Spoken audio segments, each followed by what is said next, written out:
the human dimension, and I'd like to talk about religions, of course, but not use terminology in a superficial manner. What we want in Iraq is a civil state, not a religious state. And separation between religion and the state, and this is something we are seeing in Najaf, is a political discussion. It's a political issue. And if we want to inject a religious dimension into politics, if we want to involve God in all aspects of life, well, that is what we want as religious leaders. And I think we need to go back to what we are supposed to do, which is guide people at various levels from a religious and a political point of view. We need a state, we need institutions, we don't need individuals who embody the state. Belgium is a country that, I know a little bit about the situation. There is no prime minister, but the country continues to exist, and the state continues to function. It proves that you don't always need an individual at the top of the structure for the structure to continue functioning. And unfortunately, we tend to forget that in certain countries. And I think what we need is a citizen state rather than a citizen that embodies the state. I am a citizen of Iraq. I can say I am from Iraq. I have the same rights, I have the same duties as other citizens. Christians have been mentioned. Well, hundreds of years ago, Christians were the majority. Representing the majority in the world. And now Christian communities have become, from a numerical point of view, minorities in many countries. And I believe that at the end of the day, being a majority or being a minority is meaningless. Who knows what may happen in the future? What differences can we find between the Shia and Sunni or different branches of Christianity? Well, there is an issue of identity. Shia say that they are the true Iraqi citizens, and the Sunni disagree with that. And then others come and say, no, we are the true Iraqi citizen, the original Iraqi citizen. Well, none of us is right, and I think we all are right. And what we need to do is find a way to live together, to have more equality, to have more tolerance, and that is, I would say, a wish that I want to express here. I am an optimistic person, and I believe that what is fair eventually will happen and will become reality, and hopefully we will become, let's say, a more united society in the future. The big problem right now, I think, is the notion of being a faithful or not to a certain religion. And I think too often we criticize others for not being faithful to their faith or not being true to their faith. And if you look at Iraq, well, faith is an aspect of our life, of course, but Iraq is still a civil society and not a religious society. So that is a little bit, in a nutshell, the message of the most important institution, religious institutions in Iraq. There is no religious conflict in Iraq. There is no confessional conflict in Iraq. The conflict in Iraq is a political conflict. And I'd like maybe to continue by giving you an example, a realistic example. Everybody says there is a conflict between Muslims and Christians in Iraq.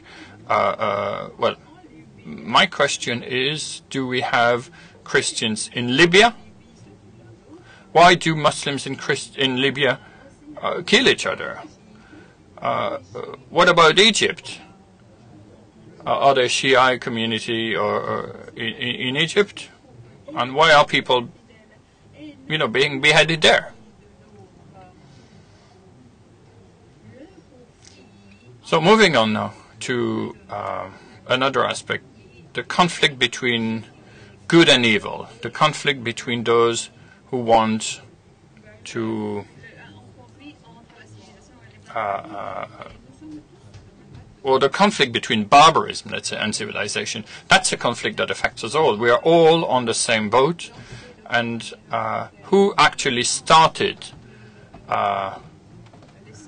waging war in Iraq? Who then threw gasoline over that fire? Well, whoever did that will one day or another have to face the consequences for their acts. And I think that these are all important questions. We don't have much time, of course. I mean, a lot of people are talking now about ISIS. What is their motivation? Why do we have to deal with such a phenomenon today? Why do we have ISIS in Iraq? Where have they come from? Have they just dropped out of the sky, maybe? Or have they come from other countries? Who is financing ISIS?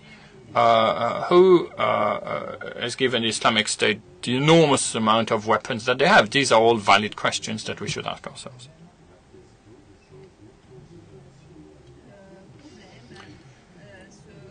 I believe that we also have, in a certain way, a problem in the culture, a problem in the school curriculums, and I think if we want to deal with a phenomenon like ISIS, well, we need to do it through different ways. We need to do it militarily, yes, of course, but also using our minds, using science, using internal, let's say, inroads or roads to deal with the phenomenon rather than just bombing them out. And I think we also need to become more united and not allow these people to come to Iraq and use us as they are doing. And we need, for that reason, more support from the international community. We are building a state. We are evolving as a country, and we are fighting the Islamic State for our sake, of course, but also for the sake of the whole world. If these people win, they might end up occupying other countries, not just Iraq, but also, why not Europe one day? So we need the support of the whole of the international community. And I think it's also important to deal with terrorism in other ways, reoccupy the areas that terrorism has taken over, re-anchor democracy, restart a culture based on dialogue and living together. To conclude, I know it's not easy to say, I mean, some people may disagree. There are people who may find what I say maybe not logical in certain cases, but terrorist groups, the Islamic State, groups like these have as a final objective not just to settle in Iraq. They want to be in Iraq. They want the international community to leave Iraq, and we need to take that into account. We've opened our hearts, we've opened our houses to everyone, and we should continue being open. Thank you.